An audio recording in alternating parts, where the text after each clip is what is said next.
welcome to the We Remember concert on this Dutch Remembrance Day, and thank you all so much for coming today to remember with us. A special Remembrance Day, 80 years since the Netherlands was liberated, something we never should take for granted.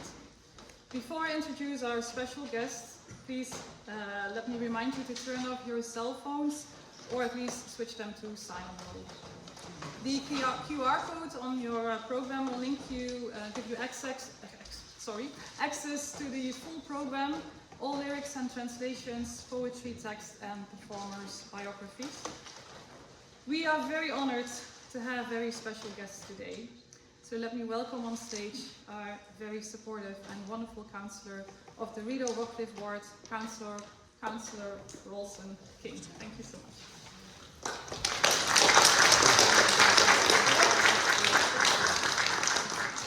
Thank you so much, everybody. Good afternoon, Your Excellency, distinguished guests, ladies and gentlemen.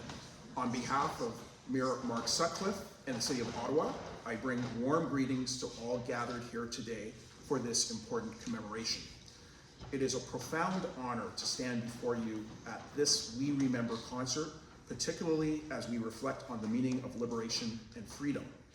These are not just abstract concepts for Canadians, but values deeply woven into our national identity and history. 80 years ago, Canadian soldiers played a crucial role in the liberation of the Netherlands. Our nations have shared an unbreakable bond ever since, symbolized each spring by the magnificent tulips that grace our capital, a living reminder of friendship born through sacrifice. As Canadians, we understand that freedom is never guaranteed. It requires vigilance, courage, and sometimes tremendous sacrifice. The freedoms we enjoy today were secured by those who came before us, ordinary people who demonstrated extraordinary bravery in the darkest of times. Today, as we listen to this beautiful music and remember those who fought for peace, let us recommit ourselves to the values they defended: human dignity, democracy, and the right of all people to live free from oppression. Thank you to the organizers of this important event, to Her Excellency, the Ambassador of the Netherlands, for her partnership, and to each of you for keeping the flame of remembrance alive. Lest we forget, thank you so much.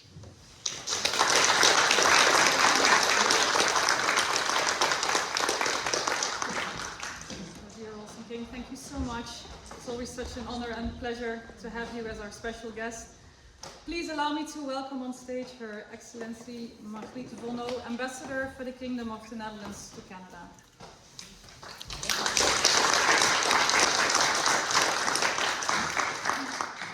Good afternoon, everyone. I already recognize some faces, which is good because I arrived last year, September, and this is my first remembrance in Ottawa. And I know that some of you have been at Beechwood Cemetery, where we had a very meaningful event. We had exactly at the same time as in the Netherlands, with us 2 p.m., 2 minutes of silence. And I have asked a group of Girl Guides to help me out to pay it forward, because 80 years is a long time ago. You probably have seen on the news that the Canadian veterans who are in the Netherlands, at least 33 of them, they are the rock stars of today. They get flowers, they get kisses from men and women and hugs. And I think I'm very, very proud that we in the Netherlands do know to be grateful for our freedom. And I'm sure, like the councillor is saying, that we will never forget. Why? Because we also teach it in schools. It's one of the reasons that I'm very grateful that I can represent my king here in Canada. Because I was taught, when I was a small girl, that the Canadians fed us when we only had tulip bulbs and were really on the brink of starvation. That the Canadians were there as a safe haven for my princess. And I was named after my princess. Margriet is my first name as well. So I told my minister, you know, all the guys want to go to Canada, But look at my first name, Margriet. So can't you think of me? And he did. So here I am, and I'm really grateful for such an active community, because this is about coming together, celebrating our freedom, which we will do also with a lot of events coming at the Tulip Festival, like the councillor is saying, it's very important. But for now, I'm also very grateful that I can be part of you and listen to the music and just be very grateful for the giants that we stand upon their shoulders. And like the councillor say, lest we forget, we never will, never. Thank you.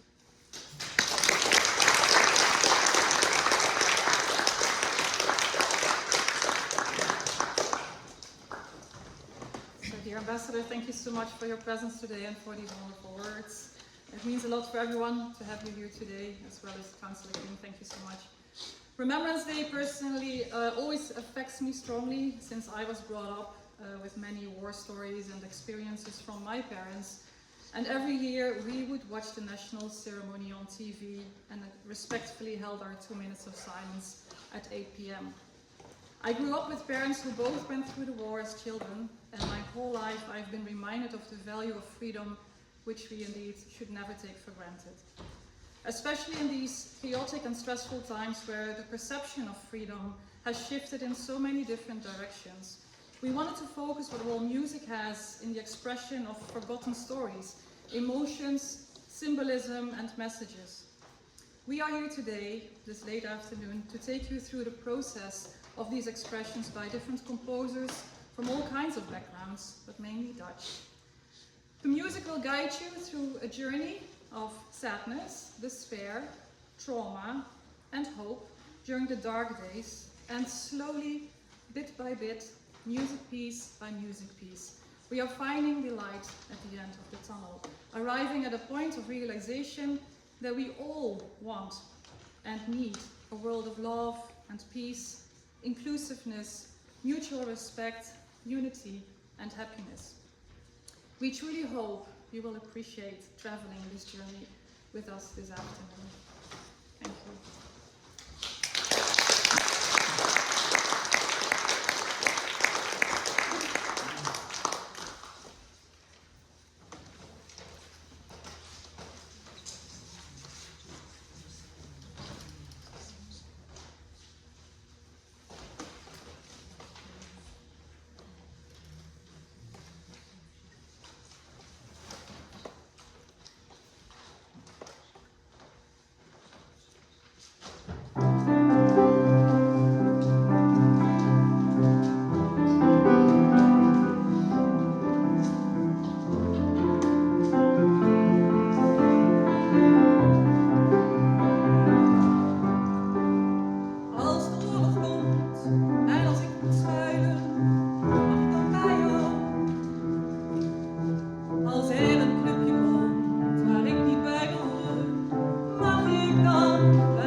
En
Since you took us into that attic space, no room under the eaves has been the same.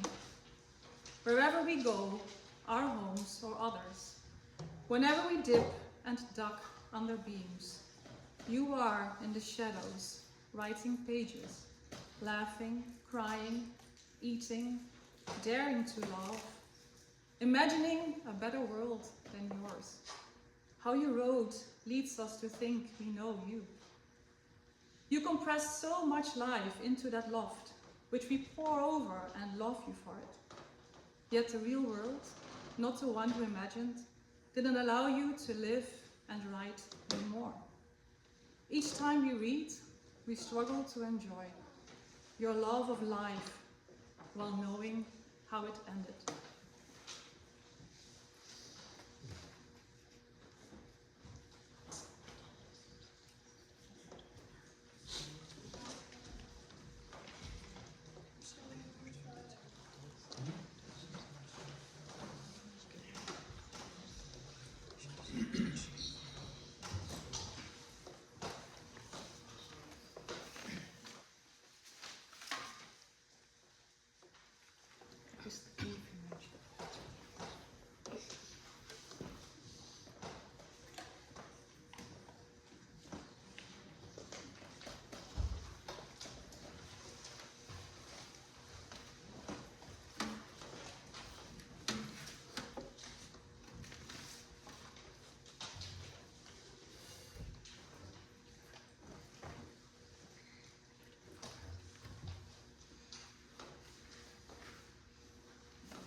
Poetry of the Holocaust, The Butterfly by Pavel Friedman. The last, the very last, so richly, brightly, dazzlingly yellow. Perhaps if the sun's tears would sing against the white stone. Such a yellow is carried lightly way up high. It went away, I'm sure, because it wished to kiss the world goodbye. For 7 weeks I've lived in here, pent up inside this ghetto. But I have found my people here. The dandelions called to me, and the white chestnut candles in the court. Only I never saw another butterfly. That butterfly was the last one. Butterflies don't live in here, in the ghetto.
I wanted to just say a few words about our program and some personal words about what it means to me. When Pauline asked me to do this, I had just read a book called, what's it called?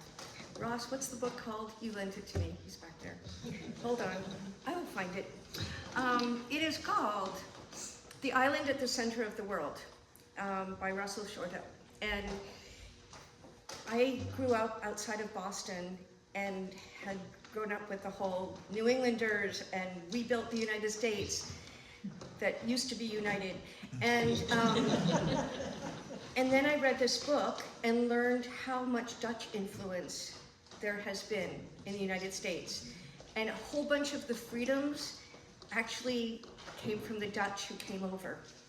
So then I had to read his next book, which is about Amsterdam.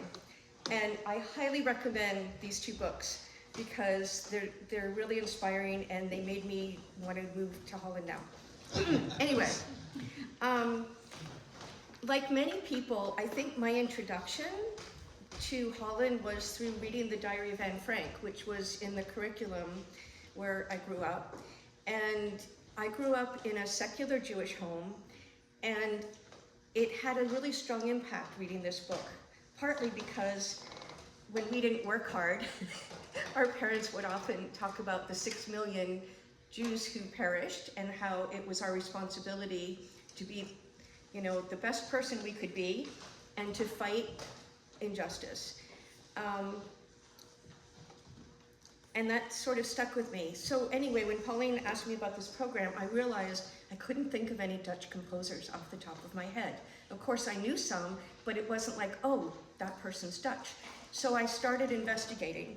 And fortunately, we used to have this thing called ERIC it's a database for people's dissertations. And I found a dissertation that someone wrote on Dutch music that had cello in it. Now, unfortunately, the Department of Education in the US is in charge of ERIC, and we're all hoping that somebody else is going to take that over, since the Department of Education is having some difficulties, let's say, like non-existent now. So I found this dissertation, and then I went online and I kept finding more music, and realized so much of what is in our canon, so-called, of music is because it's what our teachers knew or what was easily available. But there's an incredible amount of Dutch music that is fabulous. So I think there will be many more concerts that will feature Dutch music, and especially if we can get a nice sponsor, that would always be good too. But anyway, I'm not looking. The other thing that I discovered that surprised me is how many of the Dutch composers were Jewish, which I had no idea.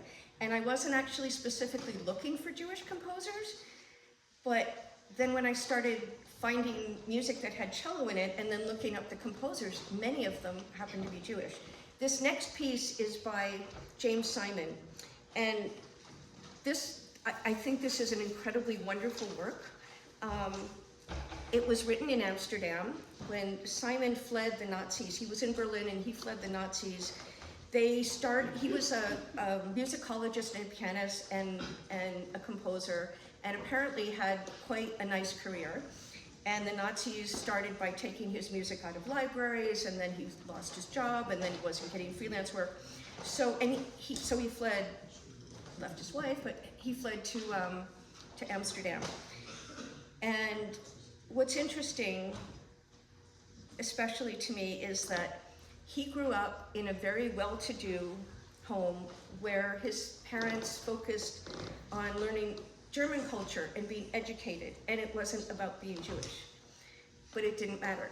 And like many of the composers, even today, they're called Jewish composers because they're from a Jewish lineage, and many of them are still being persecuted just because they're Jewish, which is kind of amazing that this is still happening.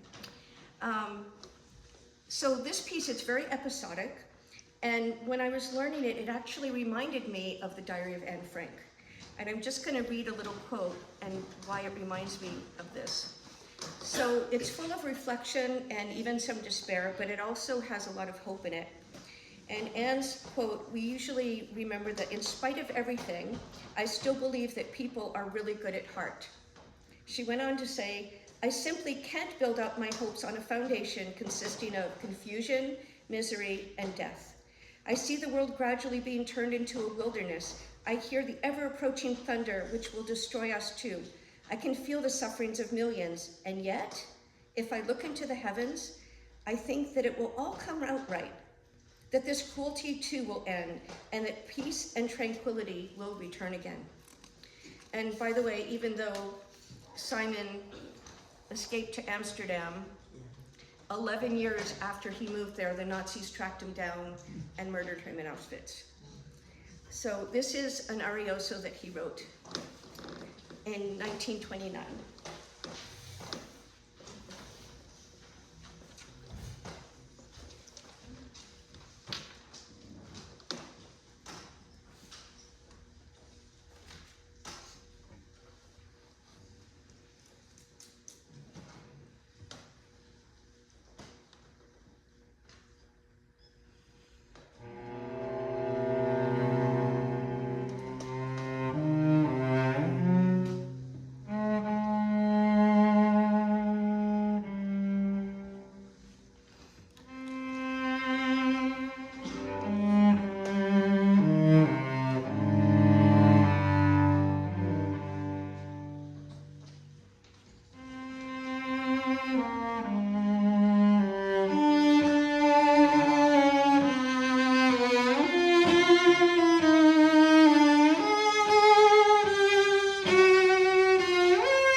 didn't tell Pauline what I was doing with this next piece. I just told her the name of it, which is Fantasy, and it doesn't say anything. But those of you who know me know that I often say that in my next life, I'm going to be a soprano and get even with the world. And I also happen to love opera. And this piece lets me be the singer for a change and do some opera. So I hope you won't pass out.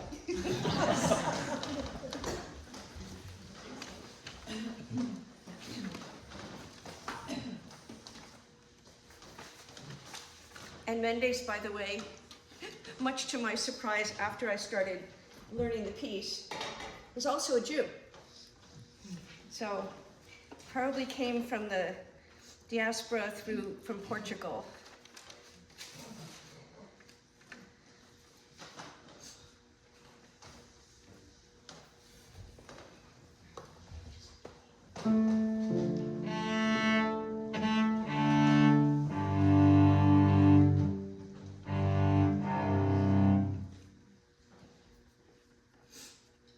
So this is based on the opera Lucia di Lammermoor.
you.